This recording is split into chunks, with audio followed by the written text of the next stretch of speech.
Public interaktif sudah boleh Anda ikuti tentunya sekarang ini teman-teman, karena saya sudah bersama dengan teman-teman dari PLN UP3 Kediri. Ada Pak M. Arief Frianto, beliau ini manajer ULP Kediri Kota. Pak Arief. Saya pencetnya keliru tadi. Iya.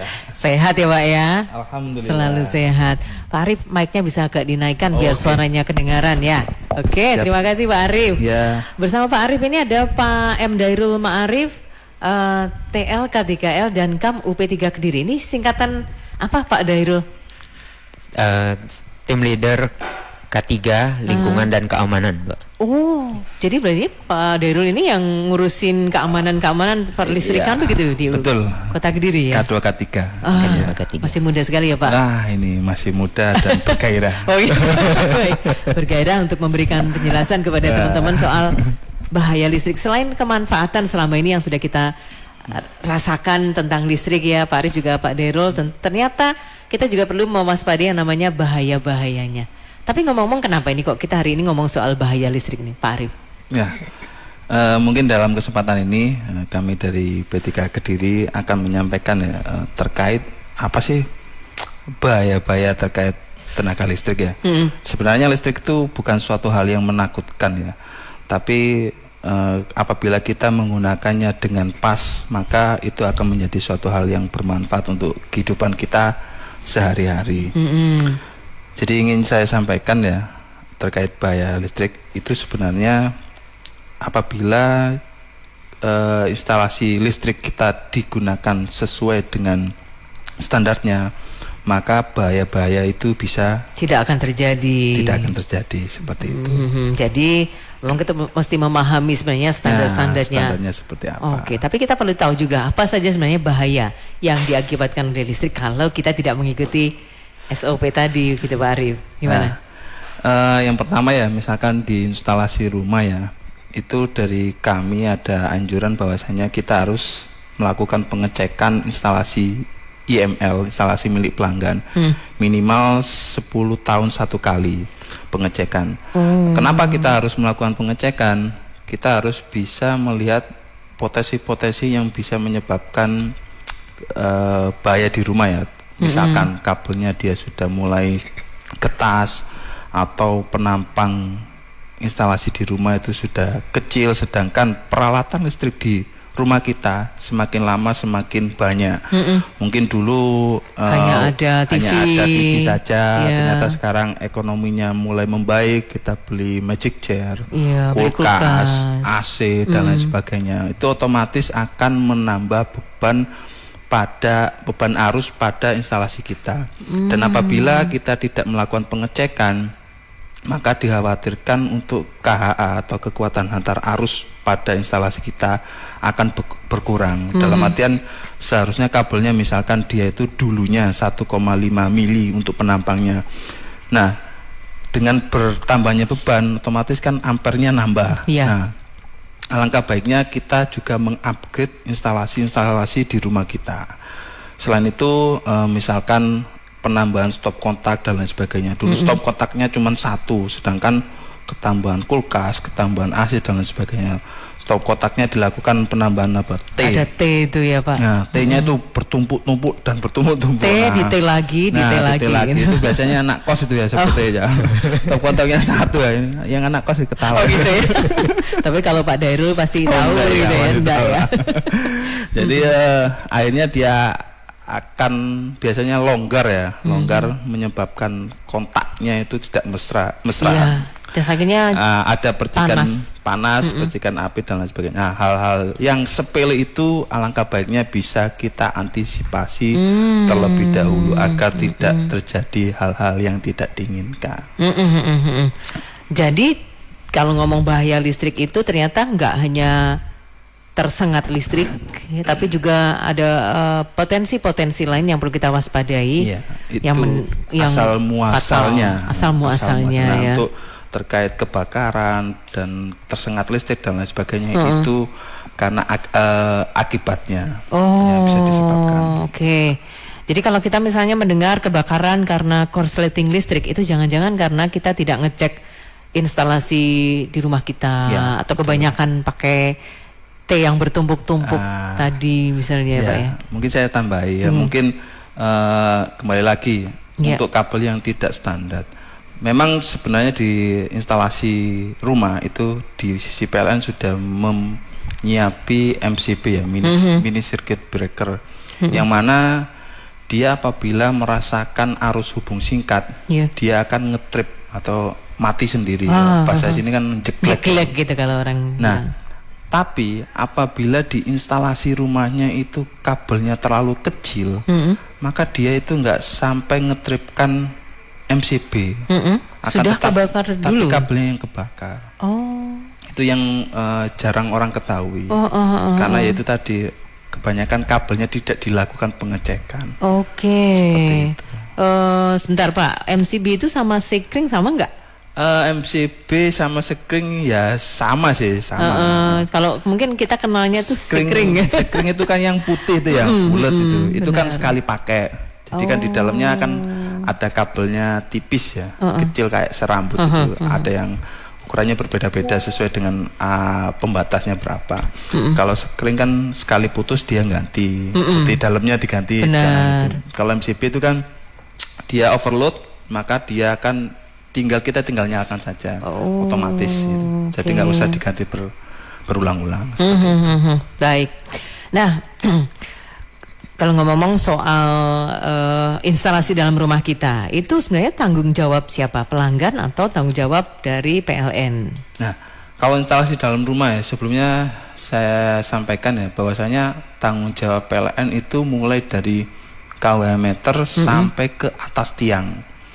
Jadi tiang PLN sampai kabel yang twisted namanya Pak, yang 2x10 mili warnanya hitam melintir itu sampai masuk ke kWh meter PLN, itu murni tanggung jawabnya PLN. Dalam artian apabila ada kerusakan dan lain sebagainya itu akan dilakukan penggantian oleh PLN. Dan itu gratis. Nah, untuk keluarnya itu kWh meter ke bawah atau ke arah sekring ya biasanya, itu sudah murni tanggung jawab pelanggan. Yang mana yang seperti saya sampaikan tadi, alangkah baiknya kita melakukan pengecekan secara rutin dan berkala, minimal 10 tahun satu kali, untuk mengantisipasi potensi-potensi yang bisa menyebabkan bahaya-bahaya terkait ketenaga listrikan, terutama di sisi kebakaran. Ya kembali lagi karena hal-hal yang sepele yang seringkali kita tidak paham. Dan kita tahu dalam artian gini, ketok stop kontaknya gosong ya tetap dipakai. Wes ketok gak digawe ya gak dicabut stop kontaknya. Iya betul. Nah, seperti itu yang sepele-sepele. Yang lama kelamaan ya situ, karena dia kontaknya kurang mesra, akhirnya timbul percikan bunga api.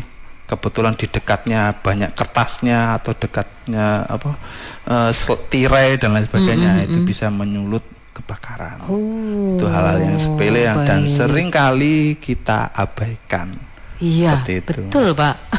Nah sekarang pertanyaannya, kalau misalnya kita meninggalkan rumah, apakah harus menyabut stop kontak kulkas misalnya? Kalau untuk magic jar gitu kan masih bisa dicabut, tapi kalau kulkas itu kan membutuhkan pendinginan yang terus-terusan. Gimana kalau kulkas magic jar ya juga butuh kontinu ya.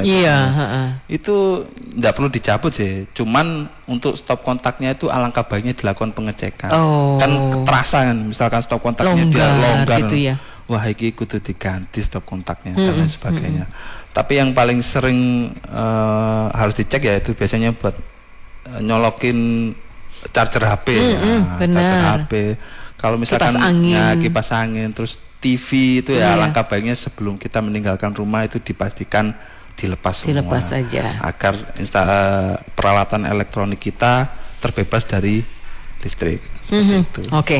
Banyak hal yang masih kita harus ketahui tentang bahaya listrik bersama teman-teman PLN UP3 Kediri. Ini ada Pak Arif Frianto, manajer ULP Kediri Kota, juga Mas Dairul Ma'arif. Beliau ini TL atau tim leader K3L dan keamanan UP3 Kediri. Silakan teman-teman yang ingin berinteraksi melalui 081134544000 atau melalui live streaming di Facebook AG243. Sebentar lagi ya, kita akan ngobrol lagi. Saya sebenarnya ingin bertanya ke Pak Arif sama Mas Dairul tentang itu loh yang namanya pencurian listrik gitu, yang terakhir ini juga ada berita-berita yang berkaitan dengan ini. Tapi sebentar kita ke gatekeeper dulu. Lanjut, Santi. Pak Seroji di Ngatru Tulungagung menanyakan punya tetangga tagihan listrik setiap bulan itu hanya 80.000 sampai 90.000. Padahal ada beberapa freezer besar untuk usaha ikan laut. Apakah orang tersebut bisa dikatakan menambah secara ilegal atau mencuri listrik padahal dayanya 450 volt ampere? Wajar atau tidak? Buliana di Jombang, charge handphone di rumah tidak pernah lepas. Apakah itu bisa membahayakan? Oke, baik. Susanti Iksan, sebelumnya Siti Muhaya, gatekeeper. Pak Arif, Mas Dairul tunggu sebentar ya, kita akan ke gatekeeper lagi sebelum kita jawab pertanyaan. Rifa. Bergabung Pak Sugiono di Lodoyo Blitar. Pak Sugiono, silahkan Pak. Selamat pagi sama Mbak Ari ya. Selamat pagi, betul Pak. Monggo. Kalau ini Mbak, mau tanya masalah sebetulnya agak melenceng sedikit ya. Ya, sekaligus momen kemerdekaan 78 tahun Republik Indonesia. Iya Pak, silakan. Terus ini yang saya tanyakan, saya itu kan dari kampung Kali Tengah, Kampung Rejo, Lodoyo, Blitar. Iya.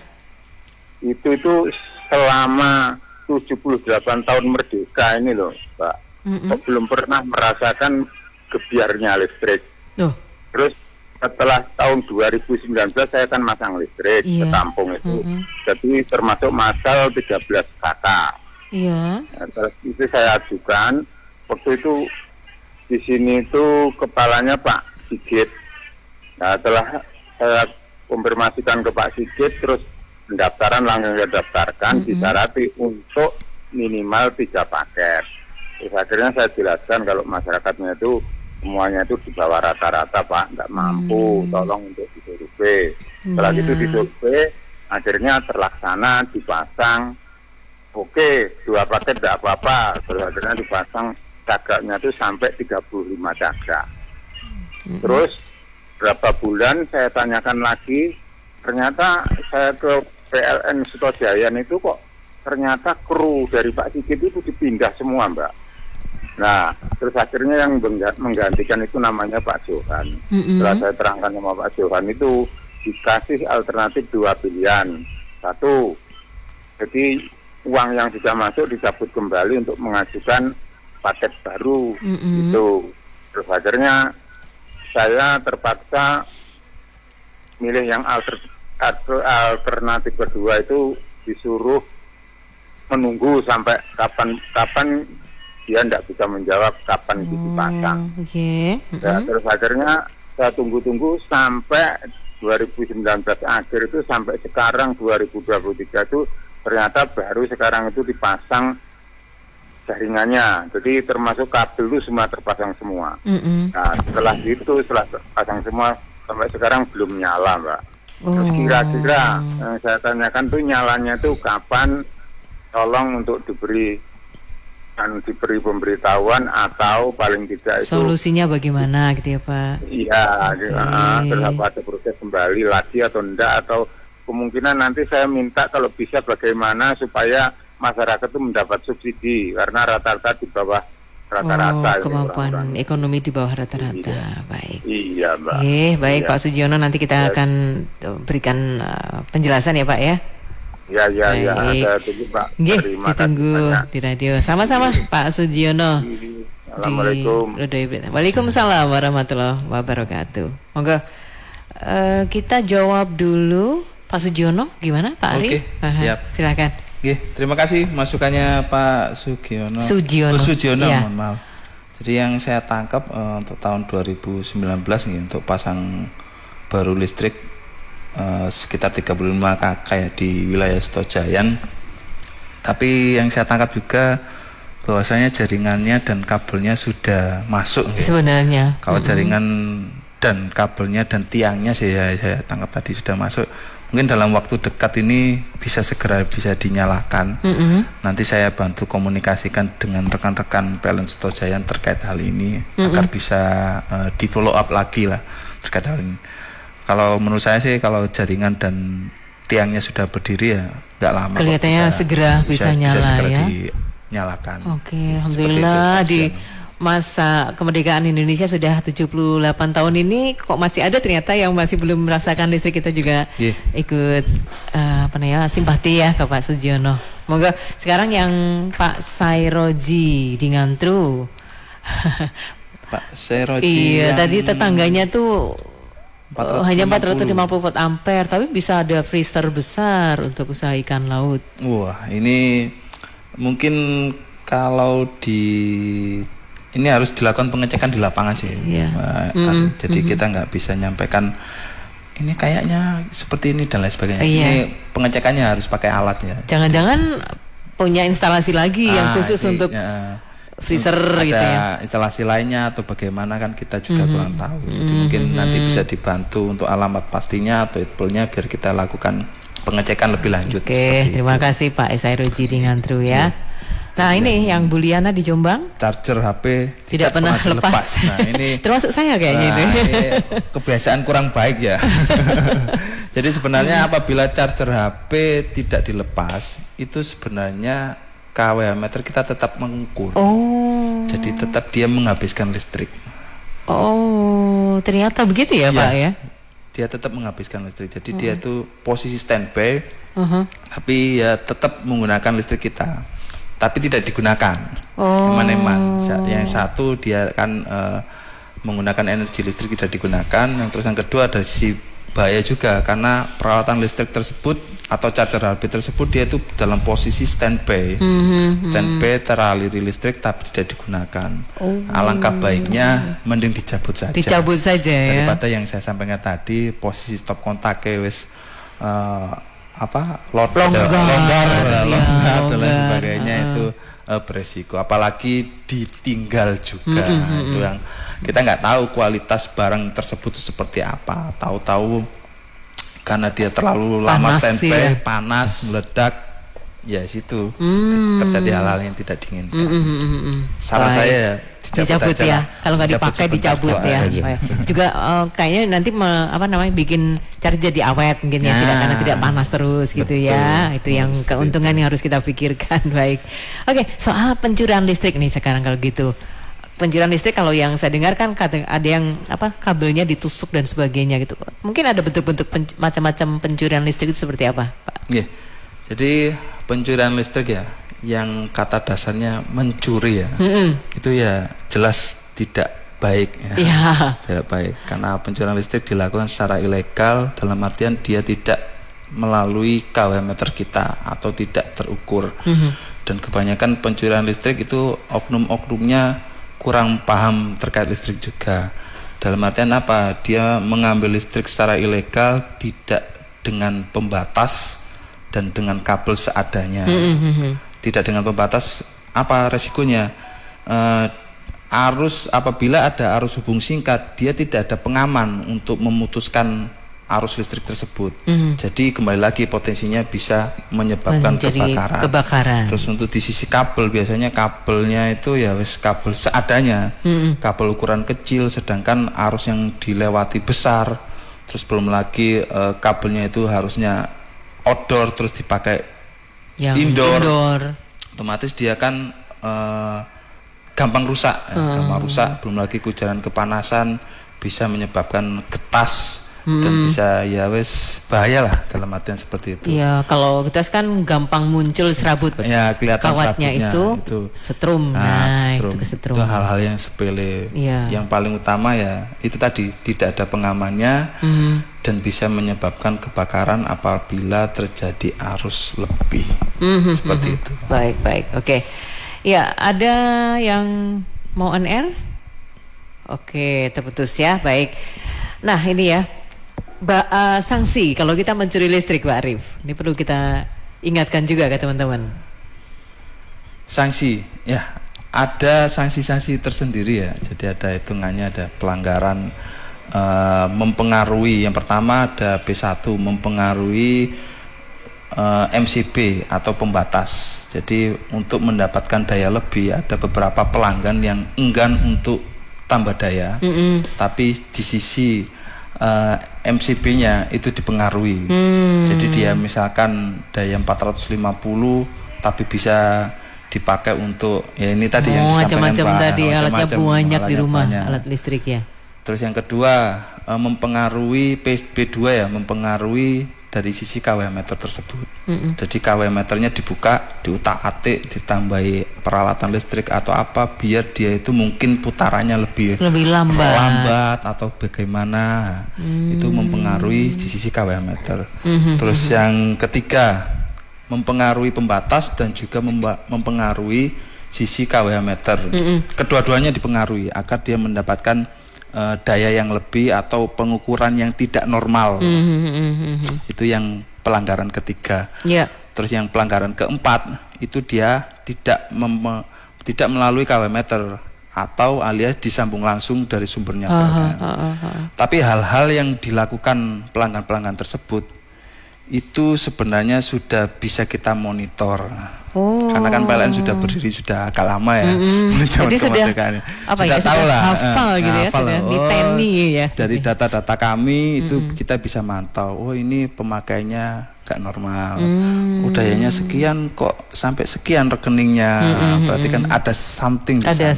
Jadi kita ada tim-tim khusus atau namanya tim P2TL, penertiban pemakaian tenaga listrik yang melakukan pengecekan terkait anomali-anomali tersebut. Nah itu nanti apabila ada temuan ya kita tindak sesuai dengan prosedur yang berlaku. Seperti itu. Bisa kena denda? Taksus bukan denda. Apa namanya? Tagihan susulan. Tagihan susulan. Ya.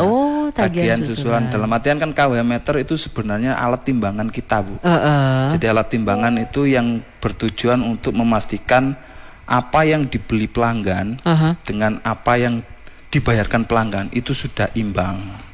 Kalau ada pelanggan yang mempengaruhi, berarti kan dia timbangannya tidak imbang. Berarti ada kekurangan tagihan yang belum diselesaikan. Oh, itu namanya tagihan susulan ya, Pak ya. Jadi bukan denda ya. Bukan. Oh, gitu. Baik. Baik. Kita kembali ke gatekeeper ya, Pak Arif juga Mas Dairul. Pak Imam menanyakan apakah penggantian MCB termasuk tanggung jawab pelanggan. Pak Anggoro menanyakan perihal listrik daya 450 biasanya kan dipakai Magicom dan TV ini bisa. Tapi kenapa sekarang ini selalu jeglek dan tetangga sebelahnya ini 450 bisa. Setelah panggil tukang katanya nggak berani memperbaiki karena ada segel dari PLN. Sedangkan untuk lapor ke PLN otomatis akan naik daya 900. Oke, baik. Kita ke Santi ya, San. Bergabung Pak Sunar di Ngurah, Kediri. Oh ya, halo Pak Sunar. Selamat pagi Mbak Ari dan bapak-bapak dari PLN. Selamat pagi. Silakan langsung Mbak Sunar. Langsung aja Mbak Ari. Seberapa bahayakah ini seperti colokan kulkas, Magicom, televisi dan lain-lain yang notabene-nya nancap terus dan kalau di on off pun kan secara daya kan berjalan ya Bapak dari PLN. Jadi seberapakah bahayanya itu? Kemudian yang kedua, apa efek baik dan buruknya kalau ada ground atau tidak? Terus kemudian penambahan penangkal petir misalkan di gedung agak tinggi atau rumah lah, kita bilang rumah untuk ya namanya jaga-jaga dan sebagainya. Jadi dua itu aja Mbak Ari. Baik, oke Pak Sunar, matur nuwun Bapak-bapak PLN, selamat pagi. Selamat pagi Pak Sunar. Kita lanjutkan publik interaktif bersama PLN UP3 Kediri bersama Pak M. Arif Rianto, Manajer ULP Kediri Kota, dan Mas M. Dairul Ma'arif, Tim Leader K3L dan Keamanan UP3 Kediri. Kita akan jawab pertanyaan-pertanyaan yang sudah masuk. Monggo Pak Arif, Mas Dairul, Pak Sunar dulu. Pertanyaannya luar biasa. Saya harus banyak belajar lagi nih. Yang pertama ya yang saya tangkap ya, penggantian MCB apakah tanggung jawab pelanggan. Jadi untuk MCB ya, MCB yang di sisi kW meter seperti yang saya sampaikan tadi terkait batas kewenangan PLN dengan pelanggan. Kalau MCB yang di sisi kW meter itu murni tanggung jawab PLN. Jadi apabila ada kerusakan jangan diganti sendiri. Lapor ke PLN. PLN Mobile bisa tinggal klik di HP, nanti biar petugas kami datang untuk melakukan penggantian gratis, tidak dipungut biaya. Gratis ya Pak? Gratis. Ya. MCB yang di kWh meter. Kalau MCB yang di sisi instalasi pelanggan ya berarti miliknya pelanggan. Jadi pelanggan sendiri yang melakukan penggantian. Oke, baik. Itu yang pertama. Terus yang kedua daya 450 VA dipakai jeglek. Iya, setelah pakai token. Setelah pakai token. Iya. Ganti token berarti ya kalau dulunya kan dulunya yang pasca. Iya, dulu pasca. Ya. Mungkin apa namanya? Ada penambahan berlebih ya. Jadi tanpa kita sadari seringkali kita membeli peralatan listrik tapi ada penambahan peralatan listrik tapi loh kok sering tambah jeglek dan lain sebagainya. Itu hal-hal yang menurut kita ya. Tapi sebenarnya itu semua harus dibuktikan dengan melakukan pengukuran dengan tang ampere. Kalau daya 450 itu batasnya 2 ampere. Jadi apabila dipakai pelanggan tersebut menggunakan listrik dan diukur lebih dari 2 ampere dan jeglek, ya wis itu berarti sudah normal. Berarti pelanggan diarahkan untuk tambah daya. Berarti pemakaiannya sudah melebihi 450 volt ampere. Jadi banyak pelanggan yang merasa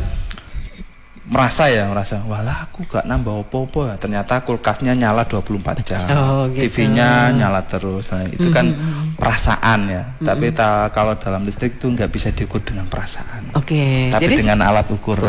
Intinya sebenarnya antara yang kita pakai token, antara yang prabayar dan pasca bayar itu sebenarnya sama saja. Sama saja, tidak ada perubahan. Seperti itu. Baik, Yang Pak Sunar? Yang ini seberapa bahaya stop kontak apabila dicolokkan terus-menerus atau dijabut? Ya, tadi saya rasa sudah saya jawab ya. Alangkah baiknya dijabut saja agar tidak terjadi hal-hal yang tidak diinginkan karena longgar atau apa itu beresiko. Kalau misalkan kulkas ya itu tadi ya pasti nyala terus lah. Kalaupun ada alat-alat yang harus nyala terus di stop kontak, itu alangkah baiknya dilakukan pengecekan beberapa kali, misalkan sudah kelihatan gosong dan lain sebagainya, mending diganti untuk stop kontaknya. Baik. Terus penambahan penangkal petir atau grounding juga grounding. Penangkal petir ya itu dipersilakan sih ya. Dalam artian penangkal petir apabila daerah tersebut rawan petir ya itu sebaiknya dipasang sih ya. Cuman semakin tinggi penangkal petir tersebut maka dia akan semakin mengundang petir sebenarnya. Begitu ya. Betul. Jadi misalkan di dekat rumah jenengan sudah dekat dengan tower ya. Alangkah baiknya nggak usah dipasang, sudah ada towernya itu. Tower itu yang akan disasar pertama kali sama jadi dia sifatnya kayak payung. Jadi semakin tinggi maka akan semakin besar coverage areanya yang diamankan seperti itu. Kalau dia rumahnya sendirian terus ditambah penangkal petir, wah ya wes tambah mengundang petir. Malah mengundang petir ya. Baik. Terus apa gunanya grounding di rumah ya? Jadi grounding di rumah itu sifatnya sebagai pembantu untuk penetralan pentanahan ya. Misalkan dulu kalau orang zaman dulu biasanya misalkan dari tegangan di PLN sudah kurang baik, dalam artian tegangannya untuk ngangkat sanyu kurang baik dan lain sebagainya, biasanya ditambahi grounding untuk memperbaiki tegangan. Harapannya nanti tegangannya bisa lebih stabil dan lain sebagainya. Nah, alhamdulillah untuk saat ini tegangan di sisi PLN sudah stabil ya. Ya, kembali lagi itu sudah ranahnya pelanggan sih. Dipersilakan pelanggan dipasang untuk nambah grounding, tidak dipasang juga ya. Tidak masalah. Baik. Terima kasih teman-teman yang sudah menyampaikan pertanyaan. Ada lagi yang mesti kita sambungkan, Santi? Bergabung Pak Anton di Maesan Mojo Kediri. Pak Anton, monggo Pak Anton. Ya, terima kasih Mbak ya. Ini dulu saya melanggar ya, karena meteran saya dititipkan di sekolahan Mbak. Nah, tanpa sepengetahuan PLN, meteran dipindah ke rumah Mbak, gitu. Dipindah ke rumah. Akhirnya saya ketahuan dengan PLN, saya kena denda. Kena denda. Akhirnya denda saya bayar. Namun di tengah-tengah jaringan itu Mbak ya, ada kabel sambungan sampai sekarang dengan PLN tidak diperbaiki. Itu yang pertama. Sampai sekarang PLN tidak ada perbaikan sambungan itu. Yang kedua, Mbak, jaringan itu hanya ditempelkan di kayu-kayu. Di antaranya kayu itu kayu saya sendiri, yaitu kayu jati dan kayu sono. Dan sekarang kabelnya itu sudah terjepit, sedangkan kayunya mau dipotong. Ini mohon bantuan kepada pihak PLN saya. Oh gitu, oke. Jadi kabelnya sudah terjepit sekarang sudah. Iya, baik. Oke, Pak Anton, kan ada nomor HP yang sudah ditinggalkan di Gatekeeper ya Pak Anton ya? Ya. Nanti kita mungkin bisa ditelusuri lebih lanjut posisi pastinya gitu ya, Pak Arif sama Pak minta Dino. alamatnya saja biar petugas kami yang datang untuk melakukan perbaikan. Gitu. Terima kasih Pak Anton masukannya. Begitu Pak Anton? Terputus ya? Oke, baik. Ya, paling tidak nanti kita komunikasi khusus dengan Pak Anton ya, Pak Arif, juga Pak Dairul, Mas Dairul. Oke, kita jawab yang sudah kita jawab semua ya. Sudah. Kita jawab semua. Oke. Bagaimana cara menghindari bahaya listrik? Gimana ini? Kalau untuk yang menghindari bahaya listrik kan kali Pak Arif udah jelasin yang untuk indoor ya Bu. Nah ini kita coba untuk mensosialisasikan yang bahaya yang di outdoor. Oke. Apalagi kan sekarang udah musim 17-an. Oh iya benar, pasang umbul-umbul, layangan itu, juga. Iya benar, apalagi kan Kediri lagi musim anginnya nih enak banget nih buat main layangan ya, Mbak. Benar. Nah, terkait yang umbul-umbul nih, Mbak ya. Umbul-umbul itu kita minimal batas aman itu 3 meter dari jaringan kita yang kabel 3 yang punya JTM ya, jaringan tegangan menengah itu 3 meter. Nah, kayak yang di depannya Radio Andika. Iya, benar. Nah, kadang ada masyarakat itu atau warga itu yang saking semangatnya untuk menyambut hari kemerdekaan gitu ya Mbak ya, dia jadi masang umbul-umbulnya itu setinggi-tinggi mungkin gitu Mbak, kayak lomba-lombaan siapa yang paling tinggi paling keren gitu ya modelannya. Nah itu padahal kalau misalnya terlalu tinggi itu umbul-umbul kan kayak rapuh ya Mbak ya, gampang melengkung juga gitu ya, atau nanti kalau gitu ya. Dia nyentuh ke jaringan kita itu kan tegangannya lumayan ya 20.000 volt, jadi kalau misalnya kena gitu nanti takutnya ya bisa ngetripkan jaringan itu, bisa menyebabkan padam. Kedua nanti takutnya bahaya malah turun ke si yang nancepin gitu. Nancepin si umbul-umbul ini gitu ya Mbak ya. Nah, itu jadi mungkin dari warga atau masyarakat itu bisa kalau masang umbul-umbul ya jangan terlalu mendekati jaringannya kita. Ya? Iya, minimal itu jaraknya 3 meter atas bawah kanan kiri ya Mbak. Nah, terus terkait yang masalah main layangan itu kita anjurkan itu mainnya itu di lapangan ya Mbak, jangan yang jauh dari jaringan kita. Itu jarak amannya ada juga itu 3 km, tapi memperhatikan arah angin. Percuma juga kalau jauh dari jaringan tapi kemudian mengarah ke jaringannya kita. Mengarah ke jaringan ya. Benar, Mbak. Nah, kalau udah nanti layangannya udah nyantol gitu di jaringan, itu jangan punya ide atau motivasi tersendiri buat manjat tiangnya buat ngambil gitu loh. Mengamankan sendiri gitu. Jangan sampai kayak gitu. Lebih baik hubungin kantor PLN di call center 123 atau laporan di PL Mobile ya Pak Arif. Nanti biar teman-teman yang mengamankan gitu Mbak. Jadi jangan ngambil sendiri, jangan manjat sendiri juga. Apalagi kalau misalnya yang yang tower segi 4 itu sutet itu nah, itu tambah lagi kata orang setor nyawa itu kan. Iya benar. Baik, sebentar Mas Dairul, ini ada yang tersambung lagi ya di ujung telepon. Rifa bergabung Bu Titin di Jalan Doho, Kota Kediri. Oke, Bu Titin, monggo Bu Titin. Halo. Iya, langsung Bu Titin, silakan. Saya mau tanya. Iya Bu. Saya itu punya sering anjret itu gimana? Apa perlu diganti? Dayanya berapa Bu Titin? Ya. Daya listriknya di rumah berapa Bu? 450 atau 900? 900. Iya, baik. Di rumah? Kalau enggak di rumah Mojoroto. Di rumah ada apa aja Bu yang dipakai Bu alat-alat listriknya? Enggak ada, soalnya kosong. Oh kosong, tapi sering Enggak ada yang nempati. Cuma kalau malam anak saya tidur di situ. Oh tapi sering jeglek itu? Ya, iki beberapa hari ini katanya sering anjret. Kalau buat cuci-cuci ya cuci itu loh apa? Oh berarti ada mesin cuci ya Bu di situ ya? Ada mesin cuci, ada kulkas tidak dipakai itu. Oh kulkasnya nggak nancep ya? Nggak nancep, cuma 2 hari kali itu buat cuci. Oh gitu, baik. Nggih Bu, nanti biar dijawab sama teman-teman PLN ya Bu ya, Bu Titin. Ya, sama ngisi pulsa. Oh PLN-nya pakai token ya Bu? Enggak. Oh, pakai meteran.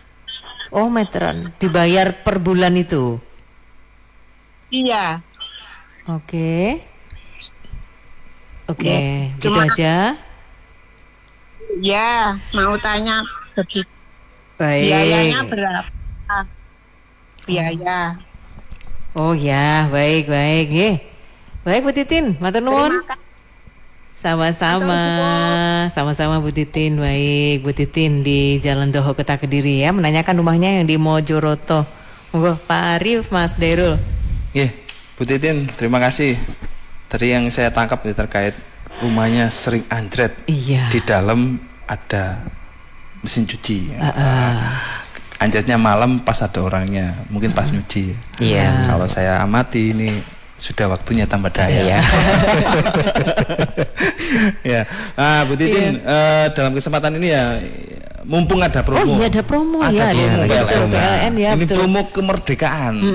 Jadi untuk tambah daya mulai dari daya 450 sampai ke daya 5.500 itu yang biasanya di angka 4,5 juta, 450 ke 5.500 yang awalnya 4,5 juta, itu promo kemerdekaan di hari kemerdekaan ini dikasih promo tambah daya. Betul. Hanya 170.045 rupiah saja. Monggo Bu Titin, dalam kesempatan ini bisa digunakan mumpung promonya berlaku hanya di bulan Agustus sampai tanggal 31 Agustus saja. Jadi kurang berapa hari nih Pak? Sekarang tanggal 15 hari Pak. Ya. 15 hari lagi lagi ya. Nah, untuk tambah daya tersebut hanya bisa dilakukan melalui aplikasi PLN Mobile. Jadi nggak usah datang ke kantor, cuman dari rumah tinggal ngeklik HP, masukkan nomor ITPEL, keluar nomor registrasi, dan silakan dibayar dan segera dilakukan proses tambah daya promo. Mumpung lagi promo, monggo kesempatan yang baik ini bisa dimaksimalkan. Betul. Sekaligus ada belanjanya itu di marketplace-nya. Belanjanya itu, syaratnya belanja di marketplace kurang 80 ribu. Nah, jadi jenengan belanja di marketplace nanti ada vouchernya, kode unik yang dimasukkan.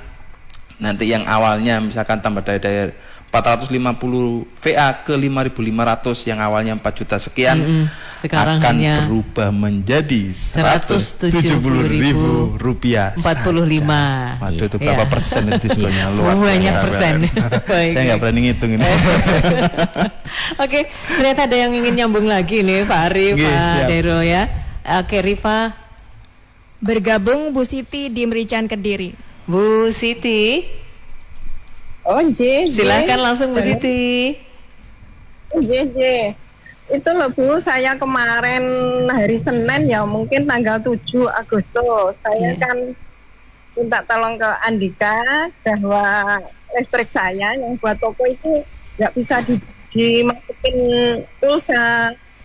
Terus setelah itu ada petugas yang mengecek, katanya meteran saya rusak.